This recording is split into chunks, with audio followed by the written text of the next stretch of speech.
हमें गुडविल के methods they रखे हैं। गुडविल के मेथड्स में सबसे पहले एवरेज प्रॉफिट मेथड, फिर सुपर प्रॉफिट मेथड, फिर कैपिटलाइजेशन मेथड। जो कैपिटलाइजेशन मेथड होता है उसके आगे फर्दर 2 पार्ट्स होते हैं, capitalization of super profit method और capitalization of average profit method. तो सबसे पहला मेथड है एवरेज प्रॉफिट मेथड। तो एवरेज प्रॉफिट मेथड से हमने गुडविल कैसे फाइंड आउट करनी है, तो गुडविल फाइंड आउट करते हैं एवरेज प्रॉफिट मल्टीप्लाई में number of year purchased. Goodwill कैसे फाइंड आउट करते हैं एवरेज प्रॉफिट से, एवरेज प्रॉफिट मल्टीप्लाई में नंबर ऑफ ईयर परचेज्ड। और एवरेज प्रॉफिट कैसे फाइंड आउट करते हैं, total profit divided by number of year, total profit divided by number of year. फिर सेकंड मेथड आता है इसका super profit method. Super profit method, super profit method में जो गुडविल है, गुडविल कैसे फाइंड आउट करते हैं, सुपर प्रॉफिट मल्टीप्लाई में number of year purchased. Super profit multiply में नंबर ऑफ ईयर परचेज्ड। फिर ये सुपर प्रॉफिट कैसे फाइंड आउट करेंगे, average profit minus normal profit. फिर एवरेज प्रॉफिट कैसे फाइंड आउट करोगे, टोटल प्रॉफिट बाय में number of year, total profit bye में नंबर ऑफ ईयर। फिर उसके बाद यहाँ पे आ जाता है एवरेज प्रॉफिट, हमने देख लिया कैसे फाइंड आउट करते हैं। फिर नॉर्मल प्रॉफिट, नॉर्मल प्रॉफिट कैसे फाइंड आउट करते हैं, कैपिटल एम्प्लॉयड मल्टीप्लाई में एनआरआर। एनआरआर का मीनिंग क्या है यहाँ पे, normal rate of return, normal rate of return बोलते हैं एनआरआर को, एनआरआर को, ठीक है। फिर उसके बाद आता है कैपिटल एम्प्लॉयड कैसे फाइंड आउट करते हैं, एसेट्स माइनस लायबिलिटीज।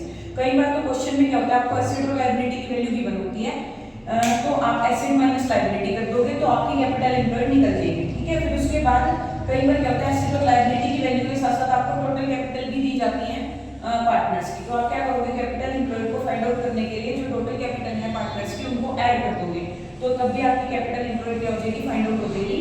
और जो कैपिटल एम्प्लॉयड है, कई बार क्वेश्चन में कैपिटल एम्प्लॉयड एडिटो दी होती है, मतलब क्वेश्चन के अंदर ही दे रखी है, तो आपने डायरेक्ट कैपिटल एम्प्लॉयड की वैल्यू पुट कर देनी है, तो आपका नॉर्मल प्रॉफिट कैलकुलेट हो जाएगा। फिर उसके बाद थर्ड मेथड में A part, capitalization of super profit method. Super profit method में क्या करना है, सुपर प्रॉफिट मल्टीप्लाई में 100 ओवर में normal rate of return. Super profit multiply 100 over में normal rate of return, normal rate of return मतलब। फिर उसके बाद जो सुपर प्रॉफिट है ना, वो यहाँ से ही आ जाएगा। सुपर प्रॉफिट कैसे कैलकुलेट करते हैं, average profit minus normal profit, फिर average profit total profit by number of year. कई बार क्या होता है, एवरेज प्रॉफिट ऐसे कैसा नहीं होता है।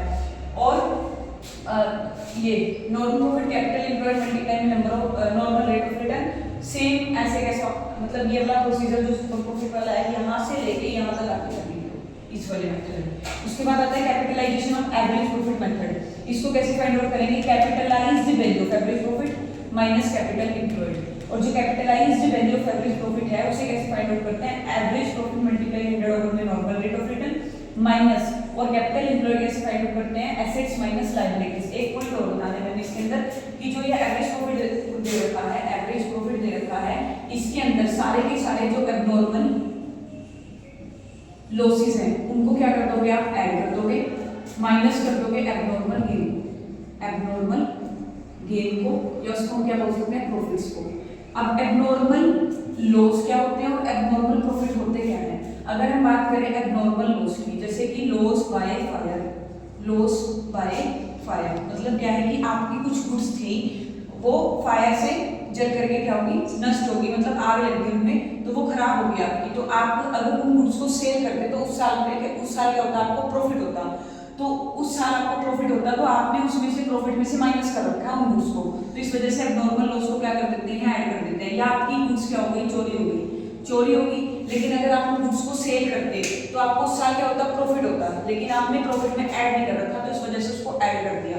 और एबनॉर्मल गेन को माइनस क्यों करते हैं, क्योंकि आपने जो फर्म के अंदर प्रॉफिट को शो करना है, वो प्रॉफिट आप कौन सा शो करते हो, जो प्रॉफिट आपने कमाया है।